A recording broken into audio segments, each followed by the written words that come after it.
policymaking, the charges, the infrastructure improvements, and the priorities is over multiple years and is done in a very thoughtful and engaged way with professionals across the organization. So I want to thank Michael and Tracy and their respective teams in the work that led to the presentation you're going to hear, and looking forward, members of council, for your engagement on the matter. I'll turn it over to you, Michael. Good evening, Council. First, before we get started, I just wanted to take a brief moment to introduce the staff we have here with us tonight from Infrastructure, Municipal Works, and Environmental Services. So first, we have Bill DeWitt, and we're lucky and grateful to have Bill back as Acting Manager of Environmental Services, filling in while Stephen is away on parental leave. So Bill's responsibilities will include managing the water purification plant and the wastewater treatment plant. As well, we have Sean O'Brien. Sean is the manager of Municipal Works. Emma Vanier, our manager of Infrastructure. Dan Drouin, our supervisor of water distribution and wastewater collection. Pat Carey, our supervisor of the wastewater treatment plant. And Owen O'Keefe, supervisor of the water purification plant. Through you, Mr. Mayor, we do have some finance people in the room as well. So Marie-France Walker is the city's manager of financial services and the deputy treasurer of the city.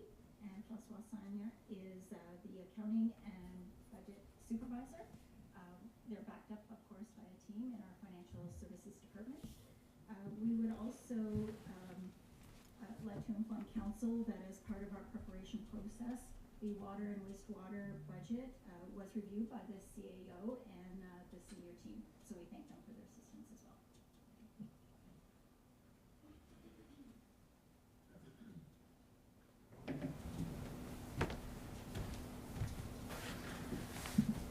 The presentation this afternoon will include an overview of the city's mission and its alignment to the strategic plan, water and wastewater goals and objectives of the financial sustainability of the systems, compliance as it relates to regulatory requirements and best practices.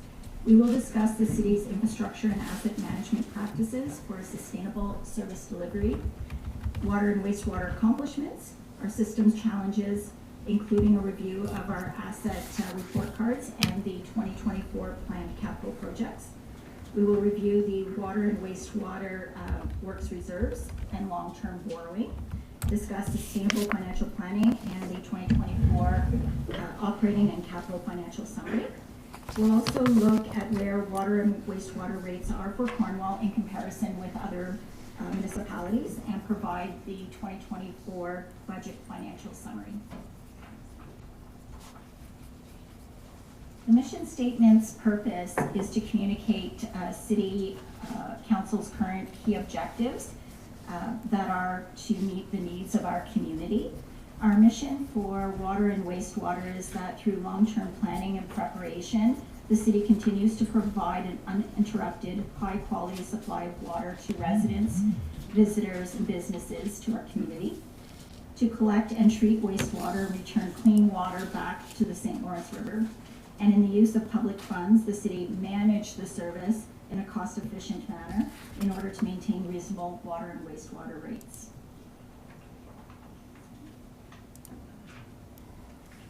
So council has seen this slide before. It is a summary of the goals and objectives of financial sustainability plan. These goals and objectives are formed by considering the social aspects, environmental impacts, and economics. The city realizes operational excellence by providing clean and safe drinking water to over 49,000 residents, by keeping its $1.25 billion in capital infrastructure in fair or better condition, complying with complex provincial environmental regulations, and by minimizing system losses. We move towards financial sustainability by setting rates for cost recovery, building reserves for capital future needs, establishing rate stabilization reserves, and accounting for system revenue losses. This next slide is regarding regulatory compliance for water and wastewater services. Generally, the water and wastewater industry continues to see increased legislative and regulatory reform. Water and wastewater are regulated services, and we must comply with the legislative requirements. The first item shown on the slide is the Safe Drinking Water Act. The purpose of this act is to recognize that consumers are entitled to expect their drinking water to be safe and to protect human health through the regulation of drinking water systems and testing.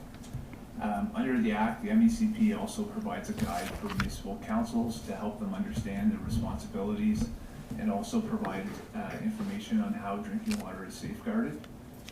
Through the Standard of Care Act provisions of the Act, Council has a duty as the ultimate decision-making authority over municipal drinking water systems. This does not require technical oversight, but rather to just be informed and vigilant. At each new term of council, we invite the Walkerton Clean Water Center to provide standard of care training for the mayor, councillors, and municipal staff with oversight responsibilities. As council will recall, the training session was provided on September 11th of this past year. The second item listed on the slide is the ORIGHT related to a water and wastewater financial plan, which is a requirement of a municipal drinking water license. The ORIGHT requires that all municipal operators have an approved financial plan for the system that meets the service level requirements of the regulations. Our most recent financial plan was completed by Watson in 2020.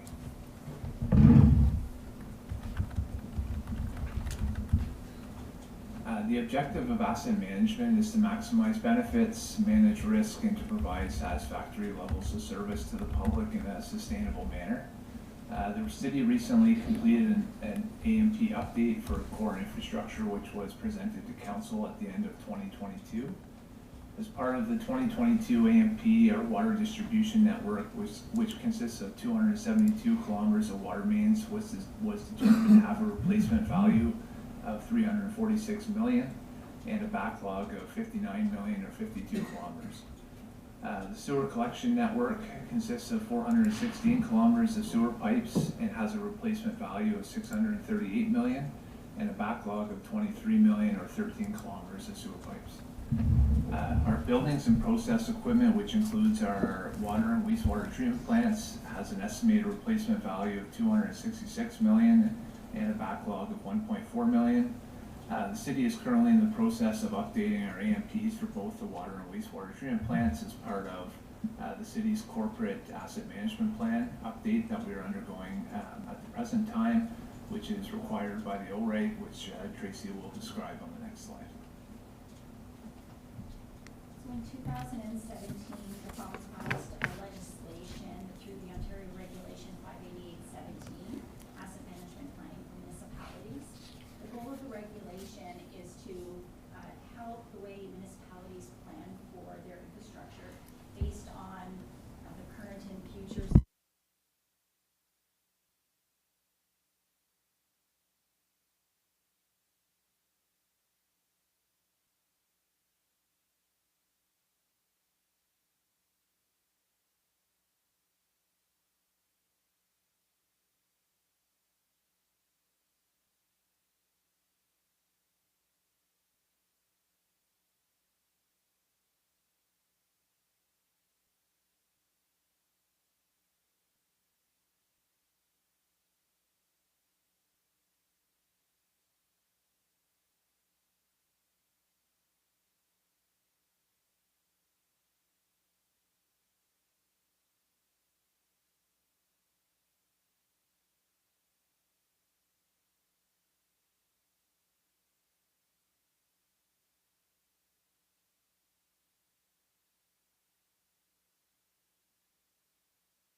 replacement of water main and associated components, which is typically undertaken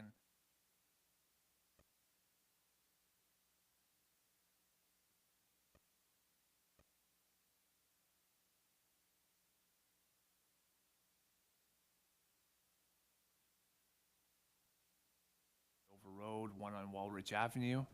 Additionally, we budgeted a further contribution to phase 1 of the large diameter water main relining on Pitt Street North from Mackenzie Street to South Branch Road.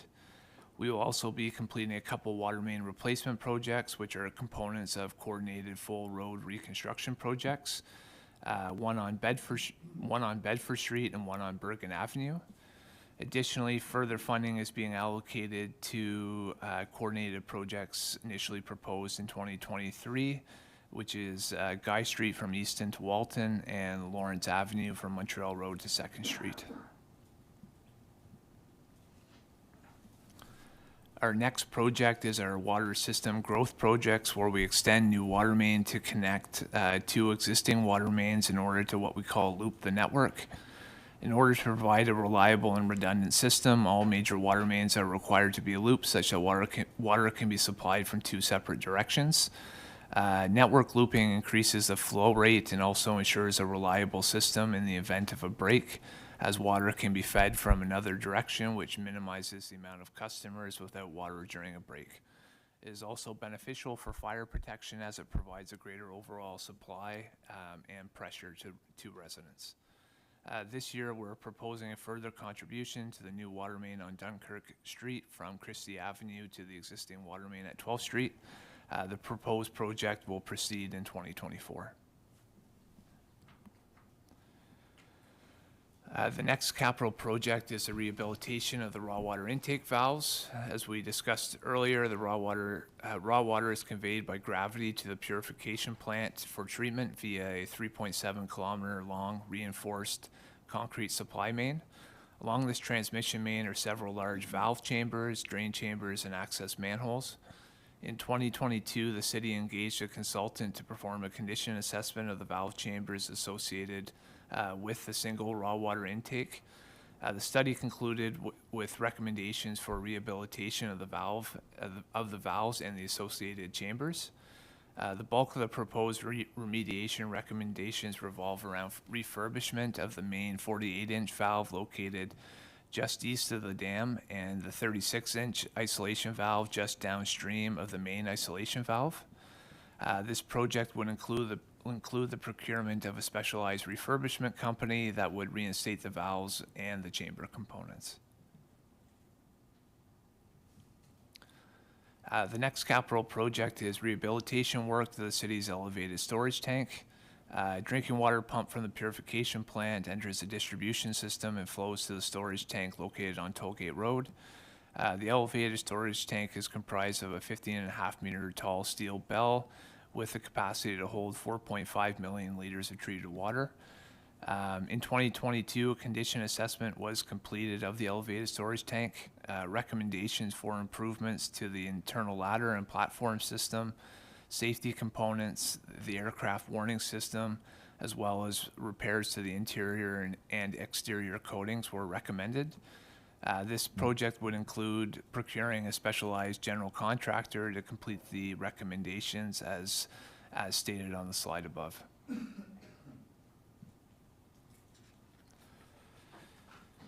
Two capital projects at the purification plant are shown on this slide. The first project is network upgrades at the remote stations.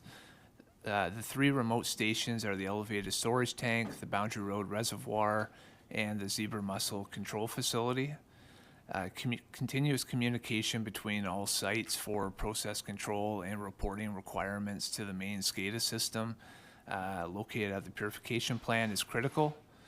The networking equipment that comprises this local network is nearing the end of its service life and requires replacement. This project will see the redesign and deployment of new networking equipment, ensuring reliable communication between the plant and its three remote stations. The second program is an instrumentation upgrade program at the water purification plant. This would be year one of a 4-year program. The purification plant underwent a major upgrade in 2005, which saw the installation and replacement of various processes. During this upgrade, new instruments were installed throughout the plant. The instruments serve to indicate, measure, and record variables such as flow, pressure, pH, turbidity, and UV transmittance. These variables are displayed and recorded on the SCADA system. Automated valves are also utilized throughout the process and serve to start, stop, and throttle water throughout the process. Many of the instruments and valves installed in 2005 have reached the end of their lifespan. A replacement program in accordance with the AMP is required. This multi-year program would see the replacement of obsolete instruments and actuators throughout the plant over the course of the next 4 years.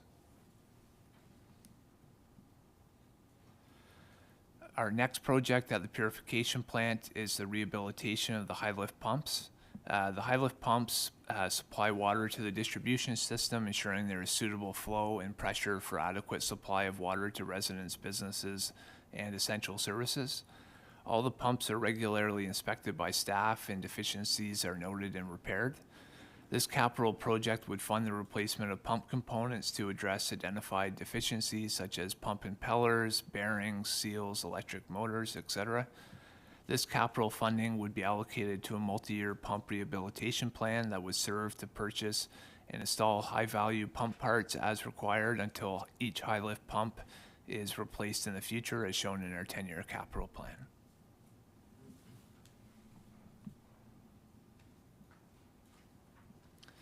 So now we are moving on to the wastewater component of the presentation. So this slide highlights some of our achievements related to wastewater over the past year.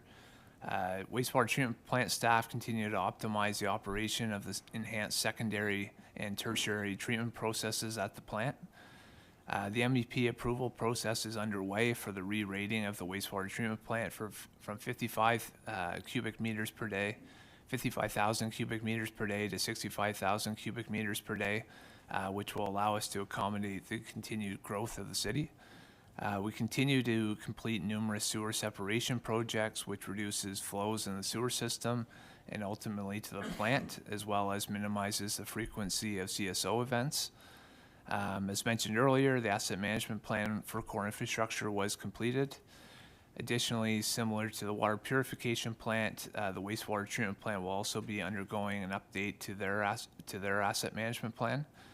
Lastly, the city received MEC approval for our municipal consolidated linear infrastructure ECA application for the entire municipal sewage collection system and municipal stormwater management system.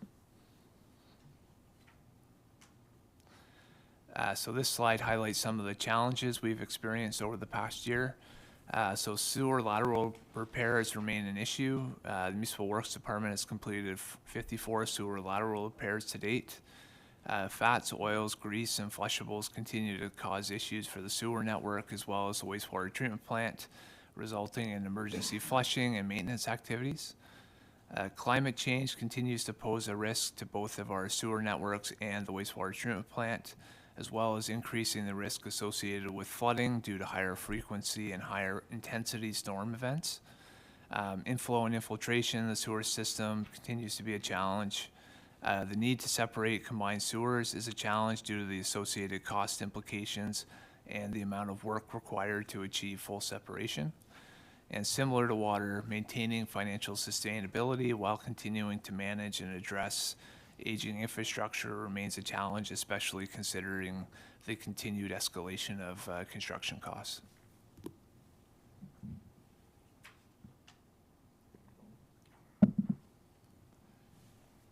So this map above just shows an overview of the city's wastewater collection system as of 2023. At the time the presentation was prepared, the network consisted of 214 kilometers of sanitary sewer, which are shown in red, 53 kilometers of combined sewers, which are shown in yellow, and 157 kilometers of storm sewer, shown in green. We also operate and maintain 6 wastewater pumping stations. So this slide is the report card for the sanitary sewer network. So the goal is to provide a reliable, operational, and environmentally sustainable sanitary collection service to all residents. This means ensuring minimal service disruptions, ensuring all assets remain in a state of good repair by performing regular maintenance, and minimizing environmental impacts on the St. Lawrence River while optimizing life cycle costs. So this corresponds with a level of service of having 100% of sewer assets in fair or better condition. So overall, both the linear and vertical components of the sewer network or the sanitary sewer network were determined to be in very good condition. The linear component on the left is the sanitary sewer network, and the vertical component on the right is the wastewater pumping stations. If you look at the pie charts on the report cards, 3% of the network is either in poor or very poor condition, which results in a backlog of $7 million. The bar chart at the bottom shows a performance forecast based on our anticipated budget. The anticipated budget based on the 10-year capital plan was $946,000. The AMP determined that our planned budget was slightly lower than needed to meet our LOS in 10 years and that a minor increase was needed. As you can see, the amount of orange and red is reducing, but is not completely eliminated at the end of the 10-year period. So this is the backlog analysis for sanitary sewer assets over 25 years. The analysis shows the $7 million backlog in sanitary sewer, which is shown in red in year one. The chart also shows the assets which will come due over the 25-year period, which are the gray and yellow bars you see in subsequent years.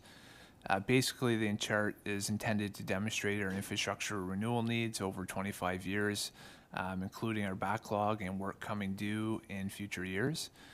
Additionally, it's demonstrating what the level of service would be, which is the gray and yellow trend line, if we addressed all the backlog in year one and all the work that comes due in subsequent years.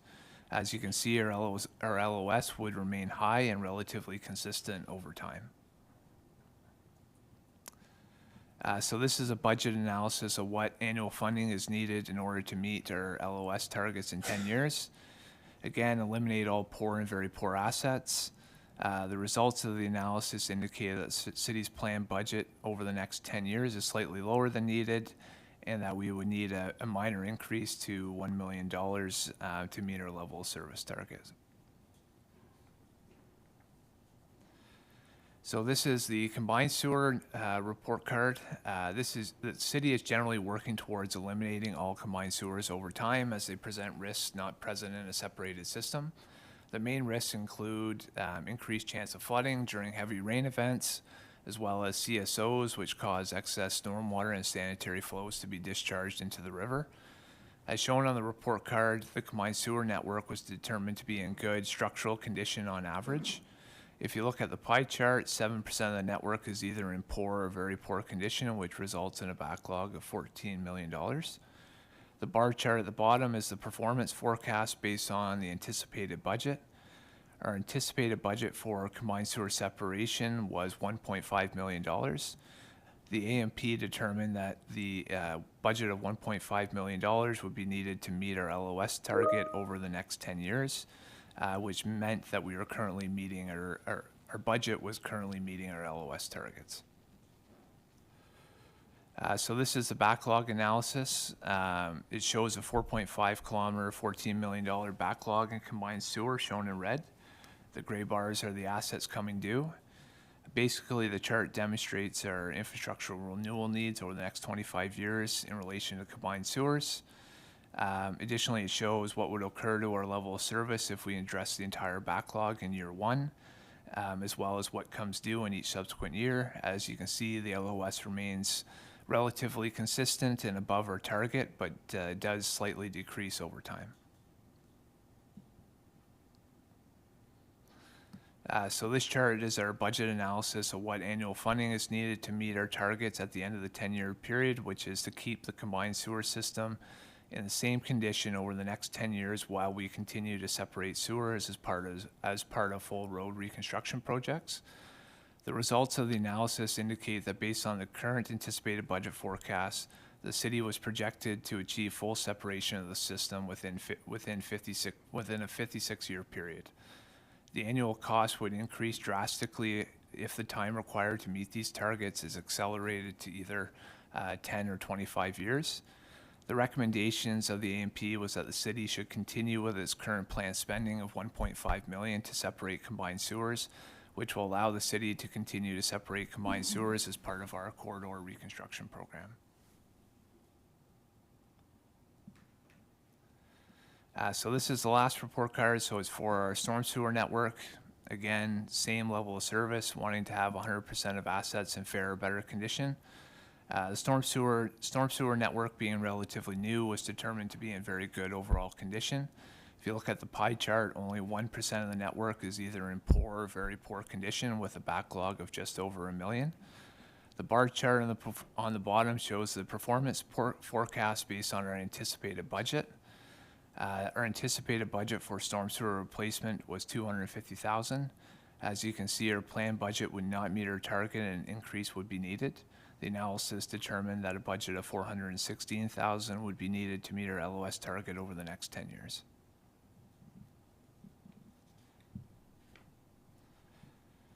So this is the backlog analysis. So the backlog is shown in red. The gray bars are showing what comes due in subsequent years. It identifies the work that is coming due over the next 25 years and basically identifies if we address the backlog and if we address the work that comes due in subsequent years, what happens to our level of service. So we can see it's above our target of 70%, remains relatively consistent, and has a small decline towards the end of the 25-year period. So this chart is the budget analysis of what annual funding is needed to meet our level of service. The results indicate that we need a budget of $416,000 per year to meet the LOS target. Note that over time, storm sewer replacement will become a major part of the city's budget as the proportion of combined sewers further decreases in favor of dedicated storm sewers. So as we continue to separate combined sewers, that budget will ideally lower as we've separated more sewers. However, we're going to be adding more storm sewers to our asset base, so we'll have to increase our storm sewer budget to compensate. So now we are moving back to the capital project component of the presentation. So our next project is our sewer network improvement program, which replaces deficient sanitary and storm sewers throughout the city. Our sewer replacement projects next year will form part of coordinated complete reconstruction projects that we discussed earlier. These projects will occur on Bergen Street from Race to Water, Guy Street from Easton to Walton. Additionally, we will be replacing a sanitary sewer on Robertson Avenue from 2nd Street West to Leonard Avenue, which is deficient. We'll also be completing various sewer spot repairs coordinated with our asphalt resurfacing projects, as well as doing CCTV work in coordination with our asphalt resurfacing projects. So our next project is a comprehensive model of the city's sanitary sewer, combined sewer, and storm sewer network. Completing a citywide sewer model is a requirement from the MECP for the city's consolidated linear environmental compliance approval that applies to the entire municipal sewer network. The proposed report will include hydraulic modeling, system characterization, maintenance, rehabilitation, cost estimates, and regulatory compliance. The model will evaluate results and recommend solutions to correct problematic areas, review future capacity needs, address potential environmental impacts, and review compliance documentation. The model will serve as a valuable tool for the infrastructure department as well as others to make informed decisions about improving the city's sewer network infrastructure and planning for future projects, as well as for reviewing future development applications. So our next project is our combined sewer separation program, which has the objective of reducing wet weather flows in the sewer system. Separation is achieved by constructing new dedicated storm sewers so that the combined sewer can be converted into a dedicated sanitary sewer if possible, which will remove stormwater from the wastewater collection system. We prioritize the projects based on roadway surface conditions so that the sewer works can either be done before asphalt resurfacing or as part of a coordinated reconstruction project. Included in the 2024 combined sewer separation projects is the Bedford Street, Bergen Avenue, and Guy Street coordinated projects we discussed earlier, which will involve the installation of a new dedicated storm sewer. Additionally, projects are planned on Lauber Avenue, Carlton Street, and Riverdale Avenue.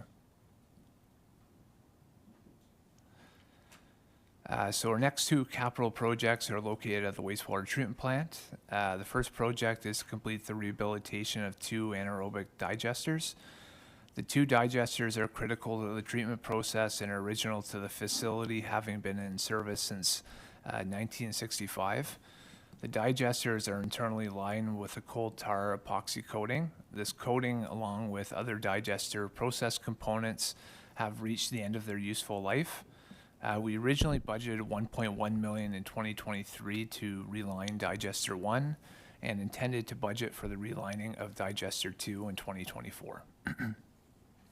This past year, we retained a consultant to complete the engineering for the rehab work that is required for the two digesters.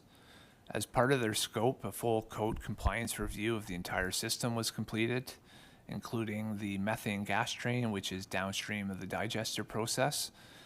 So due to the age of the digesters and the associated process components, the consultant's report identifies significant work which is required to bring all components up to current code, including a full waste gas burner replacement, gas drain upgrade, and roof replacement on the two digesters. This funding will supplement the previous year's funding to undertake all the required upgrade work to both digesters and appurtenances, including the increased scope to meet TSSA compliance. The second project is the structural relining of the walkway between clarifiers number 2 and number 3. The concrete walkways at the wastewater treatment plant are subject to environmental and chemical degradation. Coating systems are designed to help protect the concrete by providing a barrier to moisture penetration and various chemicals such as sulfuric acids, sodium sulfates, and ammonium. The walkway between clarifiers 2 and number 3 has an epoxy coating system that is cracked and is missing patches, as you can see on the photos on the slide. As such, a new coating is required to protect the concrete structure below. So this project will see the hiring of a contractor that will remove the existing coating and reapply with a specialized epoxy coating that will provide environmental and chemical protection, ensuring the concrete structure below is protected for years to come.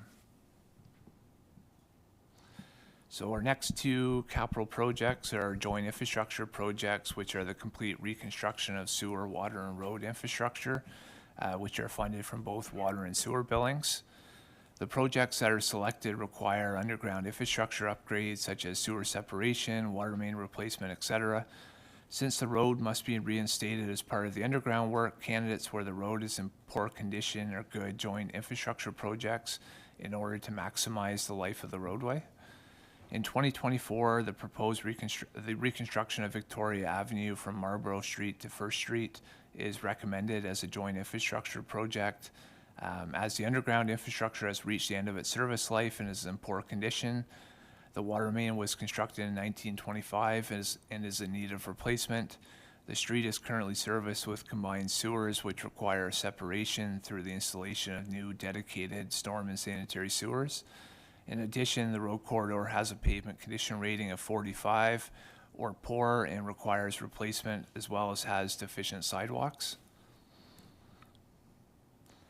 The next joint infrastructure project is Adolphus Street from Water Street to First. We are recommending Adolphus Street as a joint infrastructure project as the underground has reached the end of its service life and is in poor condition. The water main was also constructed in 1925 and is in the need of replacement. The street is currently serviced with combined sewers that was constructed in 1930 and requires separation. The road corridor also has a pavement condition rating of 38 or very poor and is in need of replacement. Additionally, the sidewalk on the east side is deficient and also needs replacement.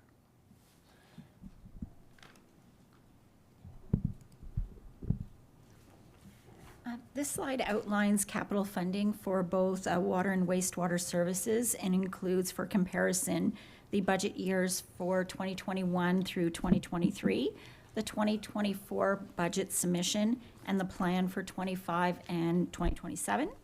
You'll notice that the city no longer funds its capital through billings. In 2022, the city transitioned to funding capital from reserves and other known revenue sources as it moves to a life cycle asset renewal financial framework. Funding capital from reserves demonstrates the city's continued journey in life cycle costing for its assets. This change in using reserves to support the financial management of capital assets and addressing depreciation over the course of an asset's useful life is done by setting aside funds for their maintenance and continued operation as the asset is amortized. This approach is to assist the city in being prepared for the repair or replacement of assets at end of life through the use of reserves. The practice of planning through reserves stabilizes the utility rate over year. It will ensure that the city does not find itself in a situation in which it has limited funds available to address infrastructure requirements and is forced to borrow increased billings or reduce our service levels. The 2024 budget includes just under $15 million in capital projects, $5,465,000 for the water service, and $9,015,000 for the wastewater service. The bar chart on the left illustrates the capital funding allocation by revenue type. The middle bar shows that the 2024 capital budget is funded from reserves, that's the green part of the bar, and financing, the purple part of the bar. The city plans to finance the work to both digesters at the wastewater treatment plant, a total cost of $6.1 million. Plan for 2025 and 2026 is the rehabilitation of Vincent Massey Drive, estimated at $10 million. The city is also planning to finance a secondary raw water intake within the next several years. This bar chart provides both historical and projected balances of the Water Works Reserve and the Wastewater Works Reserve, including projected balances from the city's long-term financial plan to 2026. The blue bars and the blue line represent reserve balances for the water service, and the red bars and the red line represent the reserve balances for the wastewater service. In 2024, administration is recommending we begin to contribute to the Water Works Reserve for the secondary raw water intake. The 2024 allocation is $500,000. As outlined on page 24 of your budget book, the projected balance of the Water Works Reserve to December 31st, 2024 is $1.8 million. This is $1.7 million below the target balance of $3.5 million. The projected balance of the Wastewater Works Reserve to December 31st, 2024 is $3.4 million. This is $400,000 below the target balance of $3.8 million. Both reserves are projected to fall below target balances. This continues to the end of our 10-year period. The long-term financial plan recommends that the city grow its reserves in order to shift capital funding from debt financing to reserve funding to support its capital plan. The 2017 long-term financial plan will be updated in 2024 with a presentation to council later in that year.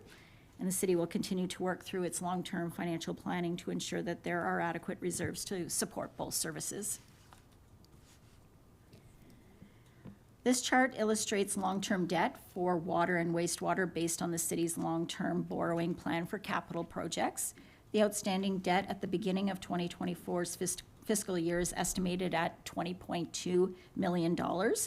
It includes the borrowing that we have done for the secondary wastewater treatment plant, York Street, the Fennel Crescent Pumping Station, the Brookdale North Channel Bridge, Sydney Street, Brookdale North, and also our flood reduction initiatives, with an additional $17.5 million of approved financing not yet borrowed for the project management and installation of water meters. As noted in the 2024 budget, it is proposed that the digester relining project be financed at $5 million. Administration is also proposing to finance the 2023 budgeted amount of $1.1 for the digester repairs for a total of $6.1 for the project. The 10-year capital plan includes the financing of the large water distribution project, Vincent Massey Drive, for the secondary raw water intake supply to the water purification plant.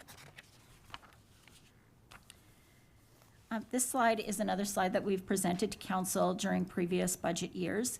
It provides the building blocks for achieving financial sustainability. Each year we use this tool as part of our planning. The tool provides insight and answers the question, is the city collecting a revenue to support the current service and for its future investment needs? As we step from the bottom block to the top, we can determine where the city is at achieving financial sustainability for the service. The three bottom blocks are an accounting view of costs for operating expenses, interest expenses, and amortization of capital assets. The city is funding its operating and interest expenses, the two bottom blocks, and is therefore recovering cash costs. The next block, amortization of tangible capital assets, is a non-cash accounting entry. It is important for the city to include at least the amount of amortization in the capital plan to repair or replace depreciated assets. Amortization in 2022 was $4.9 million. Included in the 2024 budget is $8.7 million in capital works. The city is also, at this point, the city is meeting current period expenses. The green block, funding for debt principal payment, the city is funding its debt payments through water and wastewater billings. The next green block, funding for system enhancements, as described by Mr. Fothrop. The city continues to separate combined sewers. Included in the 2024 budget is $750,000 for this work. Our next green block is funding for system growth. We do have a project in the 2024 budget for the water extension on Dunkirk Street. The $50,000 will be added to $170,000 already budgeted in previous years. The next block, funding for inflation in asset costs. The city is not fully funding for inflationary costs through its 10-year capital plan. We've included cost of living, but the consumer price index has seen the construction price index has seen larger increases in the past several years. This is one area where long-term financial planning is difficult. Through each year, the city does adjust its budget based on current market conditions. The top box is funding for historic underinvestment, so that the city does meet established levels of service targets. It is important that the city continues to address its backlog in renewing its assets. As Mr. Fothrop noted, our current backlog in water is $59.3 million, and for wastewater, $22.7 million. So achieving financial sustainability requires long-term financial planning, securing sufficient revenue to recover system costs, safeguarding against unexpected circumstances, managing our service debts, and saving for future capital projects. This slide presents the operating and capital financial summary for 2024 submission compared to the 2023 budget, and a projection for the years 2025, 2026, and 2027 based on key assumptions. The increase in 2024's budget submission when compared to 2023 is $2.4 million, or 11.66%. 2024 rates from the Water Conservation and Servicing Master Plan forecasted an increase of 5% for flat per fixture customers and 5.9% for metered consumptive customers. Though in 2022 and 2023, you may recall that council, through recommendation in order to lower the rates for each year, we've utilized funds from reserves. In 2022, we utilized $600,000. In 2023, we utilized $1.2 million, respectively. The 2024 budget submission was prepared at a full cost recovery. Operating expenditures were prepared with management's projections and cost estimates to deliver existing service levels to ratepayers. So we are not utilizing reserves this year to stabilize the rates. So we'll go over each, if you will want to go back for 1 second. We just want to describe each of our areas of expenses. we do separate them by categories. So salaries and benefits, there is an increase in salaries and benefits of just under $275,000 or 5.57%. This is related to incremental and contractual increases for staff. And to support the implementation of the water meter project, the city will recruit a customer service representative. This position is budgeted in financial services at a higher date of April 1st, 2024. The increase in purchase of goods of just under $220,000 or 6.97% is related to the increased costs in chemicals. The city is seeing an increase of over 28% or $185,000 when compared to 2023. And the cost for utilities, so electricity and natural gas, is budgeted to increase by $27,600. Services and rents are increasing by just under $342,000 or 13.46%. This includes an increase of $275,000 for disposal costs. This is related to biosolids generated at the wastewater treatment plant that is disposed of at the city's landfill.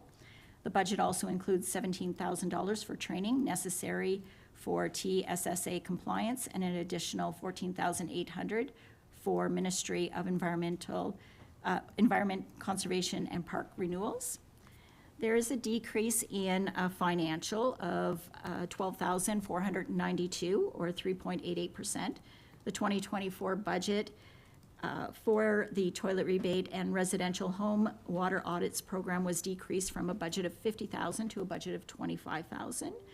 Through its continued conservation efforts, administration believes there will be greater uptake in years to come and is therefore carrying forward unused funds from 2023.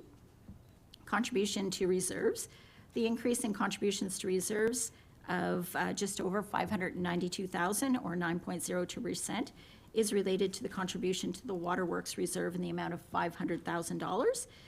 That was our conversation or discussion about the initial contribution being recommended to support future secondary raw water intake.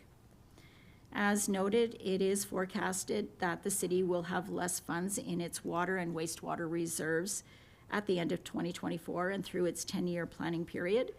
Additional contributions to both the Waterworks Reserve and the Wastewater Works Reserves should be considered in future budget years. The practice of planning through reserves will ensure that the city does not find itself in a situation in which it has limited funds available to address infrastructure requirements and is forced to borrow, increase billings, or reduce service levels. Revenue has decreased by $26,000 or 6.89% as a customer paying to use the city's sanitary sewer and waste water treatment system has adjusted their internal process to meet the city's sewer use bylaw. Financing long-term debt, principal and interest charges related to the financing of capital projects has increased by $770,515 or 36.53%. This change is the net of taking on more debt than debt maturing. In 2024, the city will begin to borrow for its water meter project. Insurance premium costs are estimated to increase across the city by approximately 15%. The increase for insurance for water and wastewater is $52,770 or 17.13%. Overall, the net operating budget has increased by $2.4 million or 11.66%. It's important to note that since the end of 2021, inflation has been over 5%. It reached its peak at 8.1% in June of 2022. As the Bank of Canada continued to increase its overnight lending rate, the inflation rate has decreased gradually, dropping to 3.1% in October of this year. Gross capital for 2024 is just under $14.5 million, a net change of zero as capital is no longer funded by water and wastewater billings and is funded through reserves. Annually, since the year 2000, BMA Management Consultant has completed a municipal comparative study on behalf of participating Ontario municipalities. The city participates in this study. The 2023 municipal study is in draft format and is currently being reviewed by participating municipalities. Approximately 115 municipalities are included in the study, representing in excess of 85% of the province's population. The draft 2023 municipal study indicates that annual user fees for water and wastewater services for Cornwall for both residential and commercial customers are among the lowest when compared to other participating municipalities. So this slide provides comparison for residential water, wastewater services. The annual fees for a residential property in Cornwall is $864. The BMA average is $1,302, and the median is $1,231. The blue bar indicates that with an increase of 10.61%, the city would still be considered low when compared to other municipalities. So currently, the yellow with the red arrow above it is where the city is, and with the increase that is proposed in the 2024 budget will represents the blue. And it's important to note that this is still comparing our 2024 increase with 2022 rates through other comparable municipalities. This slide, the next slide, is a slide that provides comparison for commercial water and wastewater services. The annual fees for a commercial property in Cornwall is $13,987. The BMA average is $43,144, and the median is $40,808. The blue bar indicates that with an increase of 16.36%, the city would still be considered low when compared to other municipalities. And then Appendix A in the budget book lists all participating municipalities. The city is the lowest municipality for water and wastewater costs for commercial users. Each year, a full cost recovery plan is reviewed during the annual budgeting process. As presented, unlike 2022 and 2023, administration is not recommending that the city utilize funds from the water and/or wastewater works reserve to decrease the rate increases for 2024. If the city cannot recover its full costs, then it has to use its other revenue sources, often limited reserves, to subsidize the funding. When a service is not funded based on full cost recovery, there is a real risk to the long-term sustainability of the service. In summary, the 2024 budget has been prepared with a combined increase of $2.4 million, or 11.66%. Water billings would increase by just over $1.1 million, or 12.86%. Wastewater billings would increase by just over 1.2 million, or 10.73%. The rate for flat per fixture customers would see an increase of 10.61%. In the sample properties illustrated in the budget book on page 22, the increase would range between $75.61 to $107.75, depending on the number of fixtures. The average cost would increase by 25 cents per day from $2.40 to $2.65. The residential property, or a residential property, would see an annual average increase of approximately $93. In 2024, metered customers would see a 16.36% increase. In the sample properties illustrated in the budget book, the increase would range between $1,144 to $4,576. And that concludes our presentation for this evening. If there are any questions. Thank you, Ms. Bailey and Mr. Fothrop. Before I go to questions from council, can I just have a motion to receive the presentation? Councillor Hollingsworth, Councillor Bennett. Questions or comments? Councillor Hollingsworth. Thank you, Ms. Bailey. Mr. Fothrop, a couple of questions. I tried to keep up in the presentation, but perhaps I missed a few glitches along the way. My number crunching isn't as good as it used to be. Just so I know, currently, and you mentioned it, and I missed it while I was writing, so secondary water intake, we are contributing to that, correct?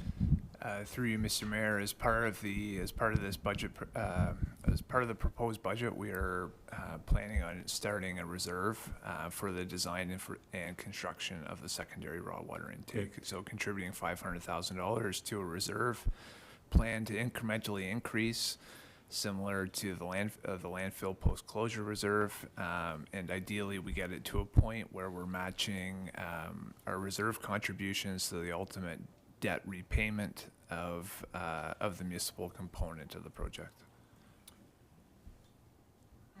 Just to add to that, Mr. Mayor, it's the same strategy we used whenever we were upgrading our secondary wastewater treatment plant, where we started contributing to the reserves, and then in the year that we borrowed, that amount was already part of our operational costs, and we turned that contribution to reserves to pay our interest and principal payments. The second question, and so water meters are included in this submission?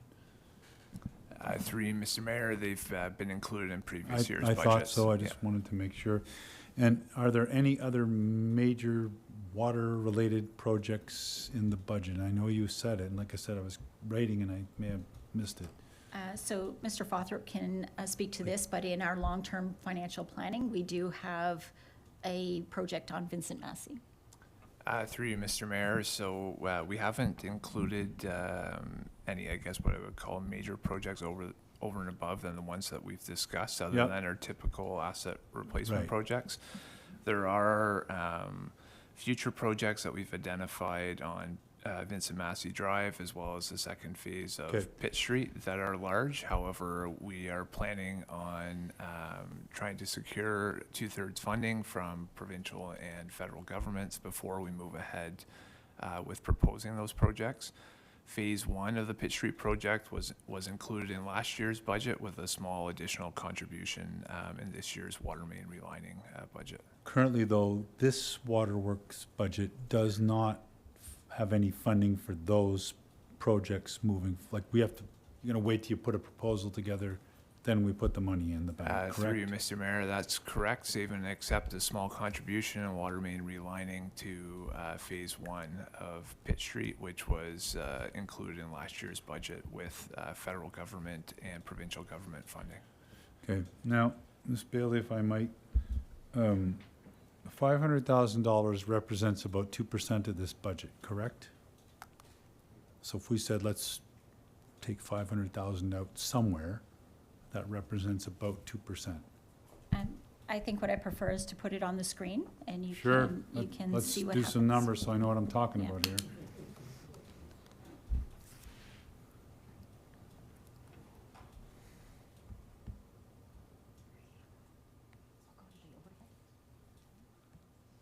And make it big for us blind people, please.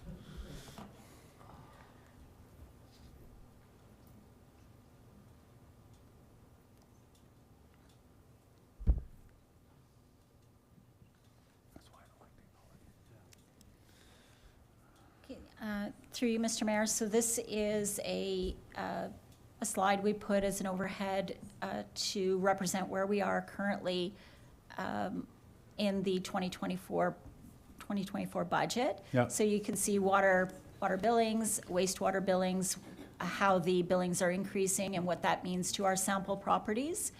If the city, I apologize because I'm having a hard time seeing it. Yeah, I can't see it, I can't see it diddly, so I'll take whatever Yeah, you're there we giving go. me So here. 10.61% to the flat and 16.3% to our metered customers.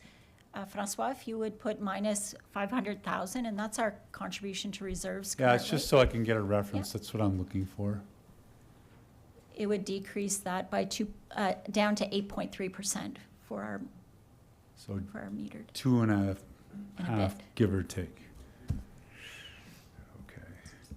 I have a proposal in mind, your worship, but if with your indulgence, I'll let my colleagues say whatever they need to say, because I have something in mind, or would you rather I throw it out there for a motion? What would you prefer? Well, just keep in mind that any motion that comes before your motion, we debate. So if someone were to put forward a motion immediately after to pass the budget, you wouldn't have an opportunity necessarily to present your motion. So I would keep that in mind. So the premise is if somebody else makes a motion, I have to wait till that's debated and potentially defeated before.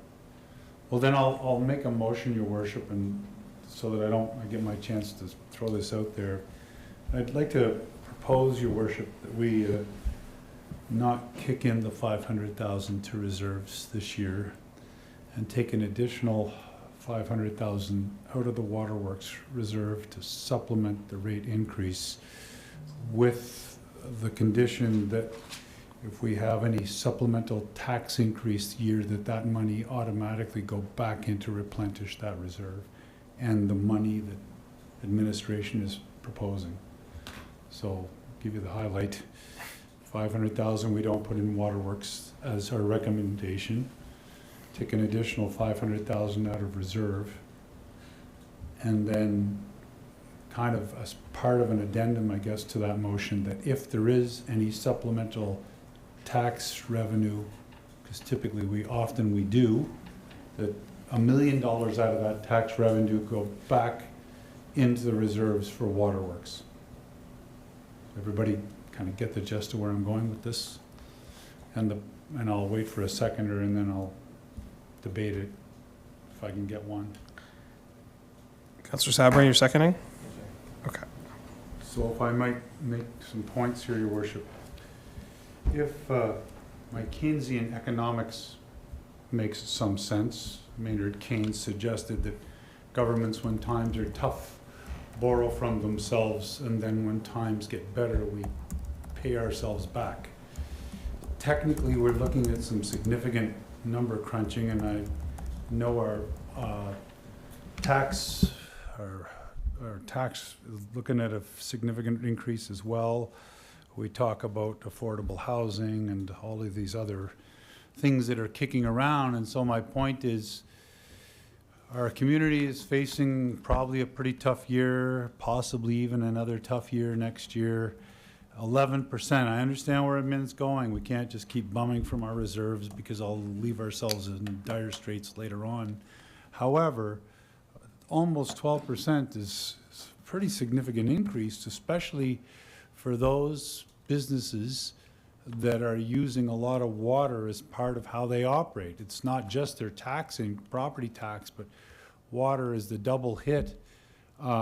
Certainly, I would suggest that 11 is, while I understand it's kind of needs to happen, we can't not have a waterworks budget.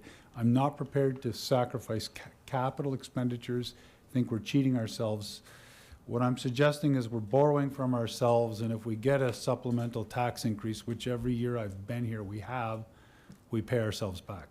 In this particular, literally commit ourselves to paying our waterworks budget back. That's the gist of it. Thank you. And I think our number, Tracy, would be somewhere around 7%, if I get that right, $1 million. Francois, if you could put 500,000 in wastewater.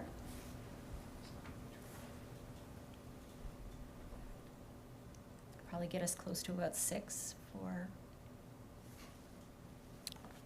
5.83. Right. I just. Why do I feel like numbers? Yeah, but 5.83 overall. Pardon? Is that's pretty, like, I'm doing my math in old school without a calculator, so forgive me, but that, what are we, 5 point? What does that say? I can't see it. Sorry, I can't see. So the flat rate per fixture rates, it says 5.83. Broken down, water billing 7.29, wastewater billing 6.44. So I guess my point is, Your Worship, that's a number that's still higher than I would prefer, but I think it's the most practical sort of number for John Q. Public out there with a number of balls in the air. I know, as I said, I think what I want my colleagues to get the gist of is I'm asking you to borrow from ourselves, with the condition being that if there's supplemental, we pay ourselves back. Take it for what it's worth. Ms. Bailey? Through you, Mr. Mayor, thank you. So that would be a combined increase of 5.8% on flat per fixture properties. I just wanted to bring, and Councillor Hollingsworth is correct, normally the city does see supplementary taxation higher than budget. We have a policy currently that if supplementary taxation is over budget, we put that to our working reserve. Unfortunately, in 2023, the city did budget just over $1 million, $1,087,000 in supplementary taxation. We're coming in at about 845,000. So we're at a deficit right now for the 2023 budget by about 244. So I don't think that there would be a contribution this time round to the reserves, and not to say that the motion can't stand as it is, but there isn't a surplus in 2023.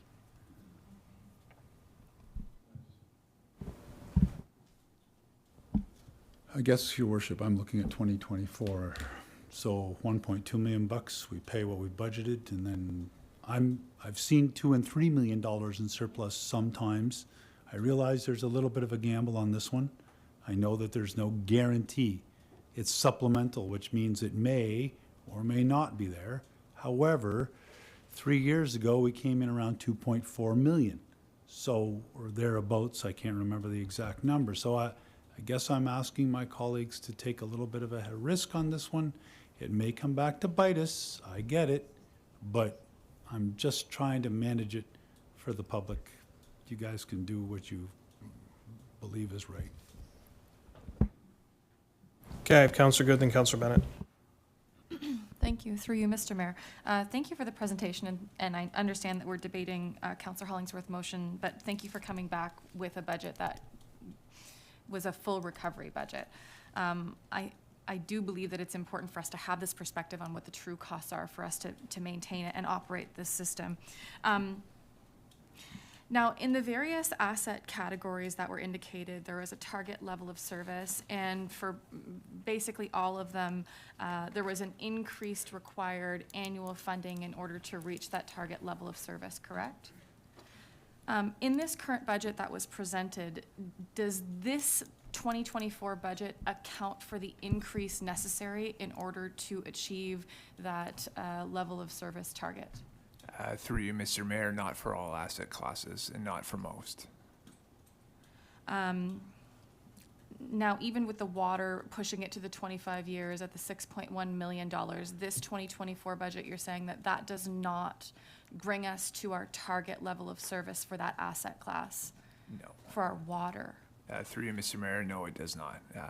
It's still significantly under what it recommends spending, even to achieve level of service targets in 25 years. Okay. I find that very concerning. We have amazing water in our city. We're very proud of our water. That $500,000 that we were putting in our waterworks reserve, that's intended for the secondary water intake, correct? Correct. And can you put into terms, what is the risk of not sufficiently budgeting for the secondary water intake? Through you, Mr. Mayor, so it's estimated, the secondary intake is estimated at $42 million today, or even last year, $50 million in 5 years and $60 million in 10 years. So we want to develop a reserve to ensure that we have sufficient funding available, one, to show senior levels of government that it's a priority to the municipality that we're starting to put funding away, or funds away, knowing that this project is forthcoming, and that we are ready for it, and we want it, and we need 2/3 funding in order to ensure the project proceeds.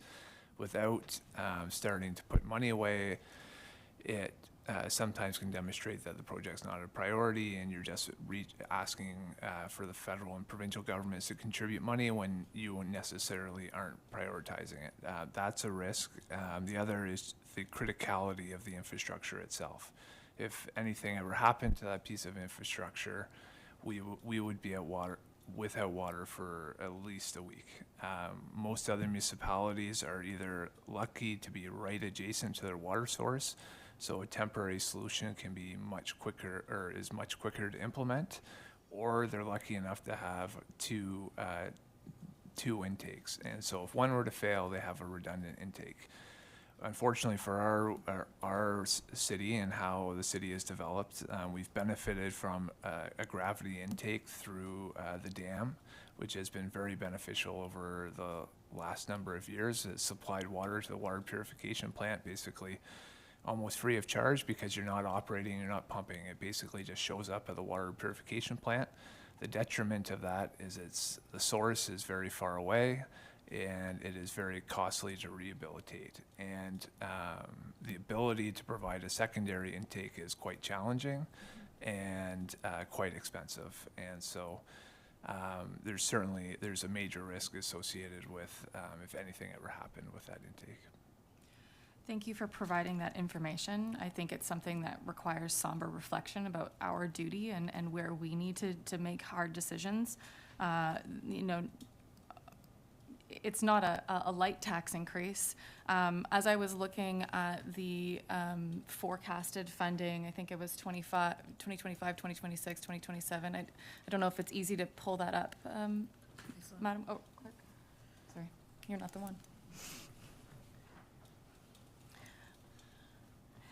Well, while I'm waiting for that, I noticed that between the budget for 2024 and then up to 2025, it was an 11.9% increase.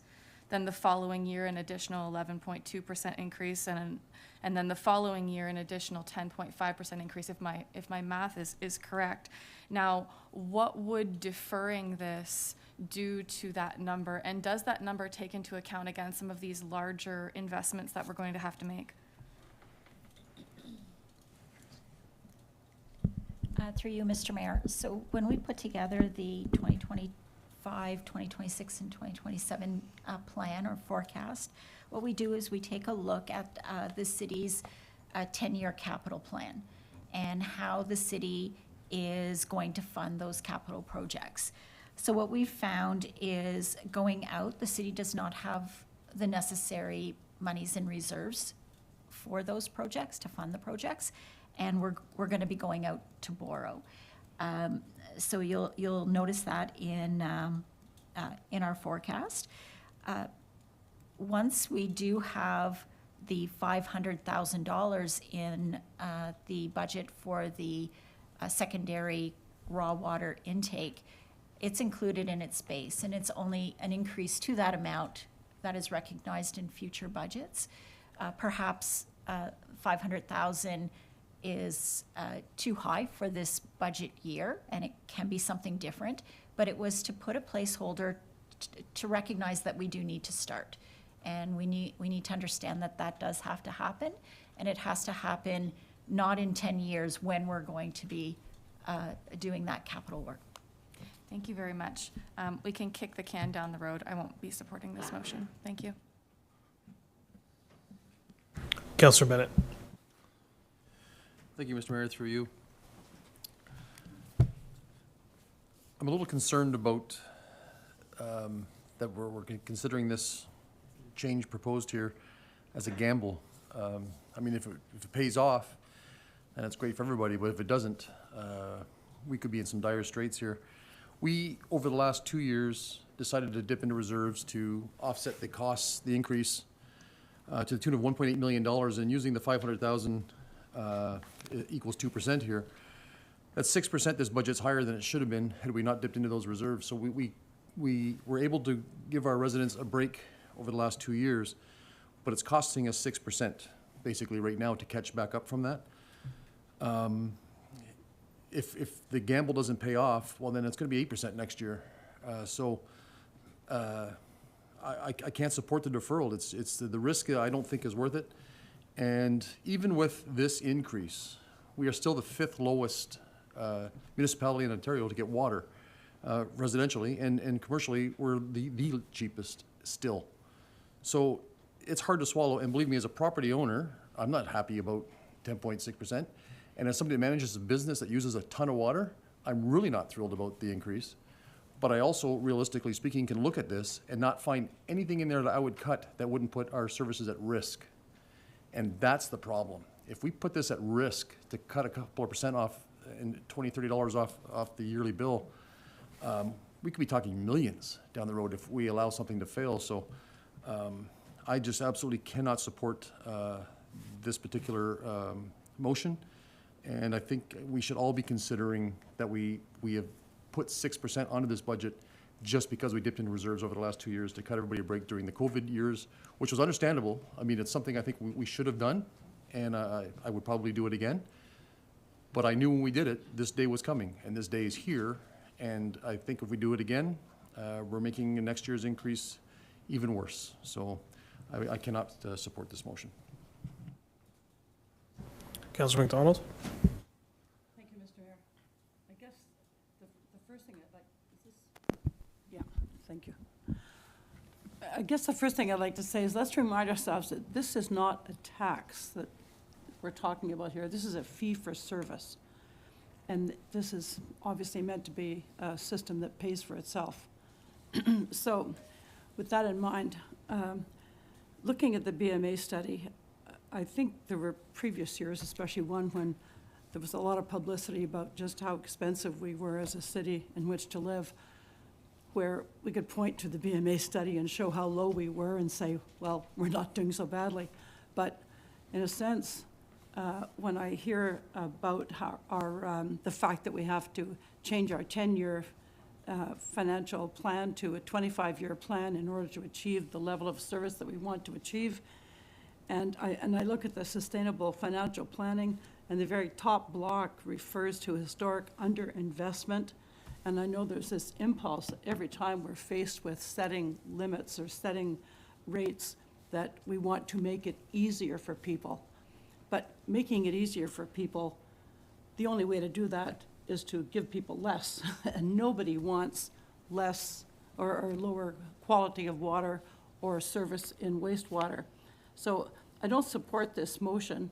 And in fact, I'm just wondering if, I mean, when you combine the fact that we're just not reaching the targets we wanted to reach, and that we're among the lowest of all expense municipalities, there's got to be a correlation there. So I'm not suggesting we raise our rate beyond what the budget proposal has, but that would really be a more logical thing to do, given the fact that we set an objective, a long-term objective, and we're obviously failing to meet the markers we need to make in order to reach the final objective. So, no, I don't support this motion. Thank you. Okay, Councillor Gardner, then Councillor Hebert. Thank you, Mr. Mayor. I've never been comfortable using reserves.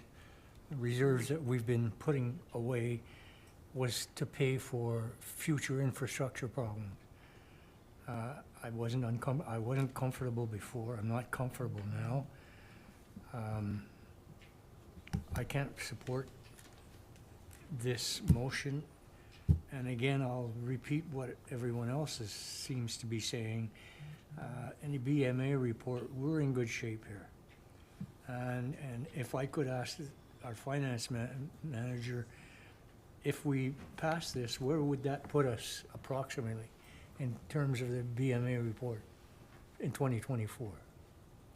Just to Through you, Mr. Mayor, if council would go to page 59 of its budget book, or Francois can pull it up, the blue bar represents where we would be in 2024 with a 10.61% increase. It's important to note, though, that that blue bar is comparing rates from other municipalities from their 2022 FIR. So we don't, of course, we don't have their numbers for 2024. So it would suggest if they're also raising their rates because of the additional costs to the service, that we would definitely continue to be in the lower range of municipalities. And that's what I'm looking for. I don't want to increase because of residential people, myself, don't like this increase. But at the end of the day, we've got to catch up to where we have to be. So I can't support this motion. Thank you, Commissioner. Mr. Mayor, before we go to the next question, I know the team is working to put it on the screen. I wonder if we could just pause for a minute.